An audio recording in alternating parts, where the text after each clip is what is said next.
மகேந்திரகுமார் அணியினர் வந்து மீளப்பெற முடியாத அதிகார பகிர்வுடன் இந்த மாகாண சபை தேர்தல் போனோம். இலங்கையில் மழை பெய்தாலும் அரசாங்கம் தான் காரணம், இலங்கையில் புயல் அடித்தாலும் அரசாங்கம் தான் காரணம். முறைகேடான வகையில் திரைசேரியின் பணம் சென்றடைந்திருக்கிறது தவறான நபர்களிடம். இந்த 5 மாதத்திற்குள் கிட்டத்தட்ட 7 தடவைகள் இந்த எரிபொருளுடைய விலை அதிகரிக்கப்பட்டது. வழங்கப்பட்ட மானியங்களும் ரத்து செய்யப்பட போகிறது என்று இந்த மாகாண சபை தேர்தலை இவர்கள் நடத்த மாட்டார்கள். அவ்வாறு நடத்தினால், ஒரு சபையாவது இவர்கள் கைப்பற்றினால் நான் அரசியலில் இருந்தே முற்றுமுழுதாக விலகி விடுவேன் என்ற ரீதியில் அவர் தன்னுடைய கடந்த 5 மாதத்திற்குள் 7 தடவைகளுக்கு மேல் எரிபொருளுடைய விலை அதிகரிக்கப்பட்டிருக்கிறது கணிசமான அளவு. அதேபோல் இப்போ இருக்கிற அரசாங்கம் ஆட்சி பீடம் ஏறிய பின் கிட்டத்தட்ட 10 தடவைகளுக்கு மேல் தவறான கணக்கிலக்கத்திற்கு தவறான முறையில் திரைசேரியின் பணங்கள் அனுப்பி வைக்கப்பட்டிருக்கிறது என்ற ஒரு குற்றச்சாட்டும் எழுப்பப்பட்டிருக்கிறது. இது தொடர்பான ஒரு காணொலியாகத்தான் இருக்க போகிறது.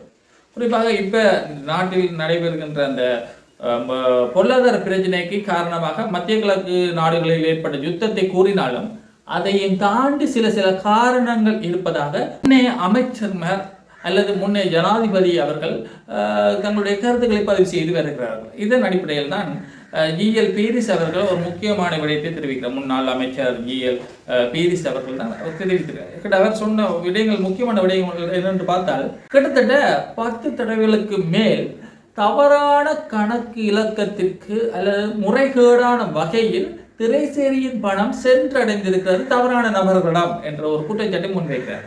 அதே நேரத்தில் கடந்த 5 மாதத்திற்குள் கிட்டத்தட்ட 7 தடவைகள் இந்த எரிபொருளுடைய விலை அதிகரிக்கப்பட்டிருக்கிறது.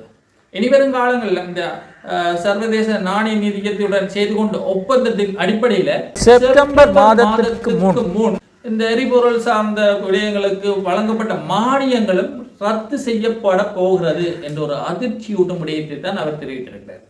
அப்போ இந்த சர்வதேச நாணய நிதியத்திடமிருந்து கடந்த வாரம் கிட்டத்தட்ட 695 மில்லியன் அமெரிக்க டாலர்ஸை பெற்றிருந்தார்கள். இது வந்து சும்மா கிடைக்கல, இது ஒரு கடன், இது மீளளிக்கப்பட வேண்டிய ஒரு கடன். இந்த கடனை பெறுவதற்கு பல்வேறுபட்ட விடயங்களை விட்டு கொடுக்க வேண்டியிருக்கும். அந்த விட்டு கொடுப்பின் அடிப்படையில் மானியங்களை நீக்கினால் மக்களுடைய வாழ்வியல் செலவுகள் அதிகரிக்கப்பட போகிறது என்ற ஒரு அச்சம் வெறுமனே நாங்கள் மத்திய கிழக்கில் ஏற்பட்ட யுத்தத்தை மட்டும் இந்த பொருளாதார வீழ்ச்சிக்கு காரணம் என குறிப்பிட முடியாது என்ற முறையில் திரைசேரியில் பணங்களை கையாண்டது விளைவுதான் இந்த பொருளாதார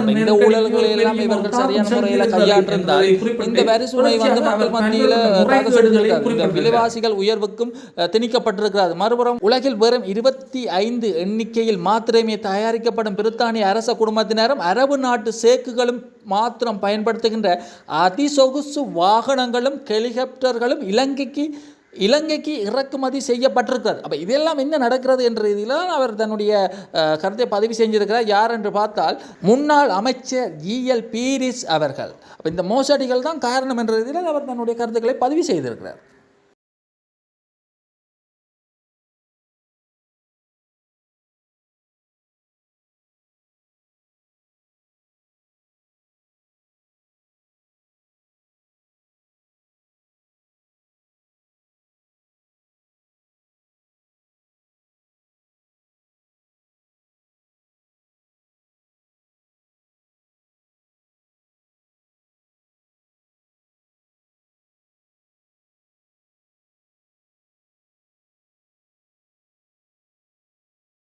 கிட்டத்தட்ட தரமற்ற நிலக்கரி இறக்குமதி மூலமாக இலங்கைக்கு கிட்டத்தட்ட 22,000 லட்சம் ரூபாய் வந்து நட்டம் ஏற்பட்டது. அப்போ இவ்வாறு பல்வேறுபட்ட நட்டங்களை இவர்கள் சரியான முறையில் கையாண்டிருந்தால் கூட இந்த பொருளாதார நெருக்கடியை ஓரளவுக்கு சமாளித்து இருக்கலாம் என்ற ரீதியில் அவர் தன்னுடைய கருத்தை பதிவு செஞ்சிருக்கிறார். தரமற்ற நிலக்கரி இறக்குமதியின் ஊடாக கிட்டத்தட்ட இலங்கைக்கு 22,000 லட்சம் ரூபாய் நட்டம் ஏற்பட்டிருக்கிறது. இதனை மறைப்பதற்காக சந்தை விலையை விட அதிகமான விலையை இவர்கள் கொடுத்திருக்கிறார்கள் என்ற ரீதியிலேயும் தன்னுடைய ஒரு அச்சமூட்டும் அல்லது மக்களை பயமுறுத்தும் விதமாக அவர் தன்னுடைய கருத்துக்களை பதிவு செய்திருக்கிறார். இது வந்து பெரும் ஒரு தாக்கத்தை செலுத்தி வருகிறது இலங்கை நாட்டில். அதோடு இவர்கள் சரியான முறையில் செயற்பட வேண்டும் என்ற ரீதியிலே அவர் முக்கியமான விடயத்தை தெரிவித்திருக்கிறார். அது மட்டுமில்லை, உலகில் கிட்டத்தட்ட 25 எண்ணிக்கையில் சில வாகனங்கள் அதிநவீன அல்லது சொகுசு வாகனங்கள் உற்பத்தி ஆகிறது. அதுகளையும் இலங்கை அரசாங்கமானது இறக்குமதி செய்திருக்கிறது. இது இந்த வாகனங்களை யார் பயன்படுத்துவார்கள் பார்த்தால் பிரித்தானிய அரச குடும்பத்தினர் அல்லது அரபு நாட்டு வணிகர்கள், அரபு நாட்டு குடிமக்கள் தான் இதனை பயன்படுத்துவார்கள். ஆயினும் இதனை இலங்கைக்கும் இவர்கள் இறக்குமதி செய்திருக்கிறார்கள். அப்போ இதன் அர்த்தம் என்ன என்ற ரீதியில் அவர் தன்னுடைய கேள்வி கணைகளை தொடுத்திருக்கிறார். இலங்கையில் மழை பெய்தாலும் அரசாங்கம் தான் காரணம், இலங்கையில் புயல் அடித்தாலும் அரசாங்கம் தான் காரணம் என்ற மாதிரி தன்னுடைய கருத்துக்களை பதிவு செய்பவர் யாருன்னு பார்த்தா உதயகம்பம் இல்லை. அவர் முக்கியமான விடயம் ஒன்றை தெரிவித்திருக்கிறார். ஒரு நேற்றைய தினம் கொழும்பில் நடைபெற்ற ஊடகவியலாளர் சந்திப்பில் அவர் என்ன விடயம் சொல்லியிருக்கிறார் பார்த்தால், இந்த மாகாண சபை தேர்தலை இவர்கள் நடத்த மாட்டார்கள், அவ்வாறு நடத்தினால் ஒரு சபையாவது இவர்கள் கைப்பற்றினால் நான் அரசியலில் இருந்தே முற்றுமுழுதாக விலகி விடுவேன் என்ற ரீதியில் அவர் தன்னுடைய கருத்தை தெரிவித்திருக்கார். கிட்டத்தட்ட கடந்த உள்ளாட்சி மன்ற தேர்தலின் அடிப்படையில் பார்க்கும்போது மேல் மாகாணம் மற்றும் வட மத்திய மாகாணத்தை மட்டும்தான் இவர்கள் கைப்பற்றியிருப்பார்கள் என்று எண்ணியிருந்தேன். ஆனால் இப்போ இருக்கிற அந்த ஊழல் மோசடிகள் அதுகளை பார்க்கும் பொழுது அந்த மாகாணத்தை கூட இவர்கள் கைப்பற்ற மாட்டார்கள் என்ற ரீதியில் தன்னுடைய கருத்துக்களை பதிவு செய்திருக்கிறார். இவர்கள் மாகாண சபை தேர்தலில் ஒரு மாகாணத்தையாவது கைப்பற்றினால் நான் முற்றுமுழுதாக அரசியலை விட்டு விலகுவேன் என்ற ரீதியில் ஒரு சவாலை விட்டு இருக்கிறார். இது அவர் பதவி விலகுவாரா இல்லையா என்பதை தாண்டி இது ஒரு சிந்திக்கக்கூடிய ஒரு விடயமாகத்தான் மக்கள் மத்தியில் காணப்படுகிறது. அப்போ பொறுத்திருந்து பார்க்க வேண்டும், இந்த மாகாண சபை தேர்தல் நடைபெறுமா இல்லையா. ஏற்கனவே வடகிழக்கில் இயங்குகின்ற தமிழ் தேசிய கட்சிகள் இந்த மாகாண சபை தேர்தல் உடனடியாக நடத்துங்கள் என்று போராடி வருகிறார்கள். அதே நேரத்தில் கஜேந்திரகுமார் அணியினர் மீளப்பெற முடியாத அதிகார பகிர்வுடன் இந்த மாகாண சபை தேர்தல் நடைபெற வேண்டும் என்று அவர்களும் ஒரு புறம் வலியுறுத்தியிருக்கிறார்கள். அவ்வாறு நடைபெறாவிட்டால் நாங்களும் புறக்கணிப்போம் என்ற மாதிரி தான் அவர்கள் கஜேந்திரகுமார் அணியினர் அவர்களும் தங்களுடைய அழுத்தத்தை தெரிவித்திருக்கிறார்கள்.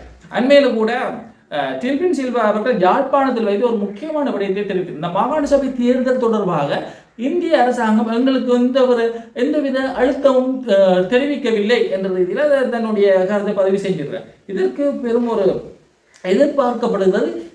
இந்திய மத்திய அரசாங்கத்திடமிருந்து ஏதேனும் அறிக்கை வருமா, அந்த அறிக்கையினூடாக இந்த நாங்கள் வேடிக்கை பார்க்கவில்லை என்ற மாதிரி இந்திய அரசாங்கம் எதுவும் அழுத்தம் கொடுக்குமா என்று கூட பார்க்கப்படுகிறது. ஆனால் பொறுத்திருந்தால் பார்க்க வேண்டும். இதுவரை காலமும் எந்த ஒரு உத்தியோகபூர்வ அழுத்தமோ அல்லது உத்தியோகபூர்வமான டில்பின் சில்வா அவர்களுடைய கருத்துக்கு எதிராக இந்திய மத்திய அரசாங்கம் இன்னுமே வெளியிடவில்லை என்பதுதான் இங்கு அவதானிக்கக்கூடிய ஒரு விடயம். உண்மையிலேயே இந்திய அரசாங்கமான இந்த மாகாண சபை தேர்தல் தொடர்பாக எந்த ஒரு விடயத்திலே முன்னெடுக்கவில்லையா என்பது தொடர்பாக தான் ஒரு பதற்றமான சூழ்நிலை காணப்படுகிறது. இந்தியா தங்களுடைய 13வது சீர்திருத்தத்தை கைவிட்டு விட்டதா என்று சிந்திக்க தோணுகிறது. அப்போ பொறுத்திருந்து பார்ப்போம் எவ்வாறான பதில்களை இந்திய மத்திய அரசாங்கம் வழங்க போகிறது என்பதனை தொடர்ச்சியாக பார்ப்போம். இலங்கை திருநாட்டில் என்னதான் நடக்கிறது என்பதனை. நன்றி, வணக்கம்.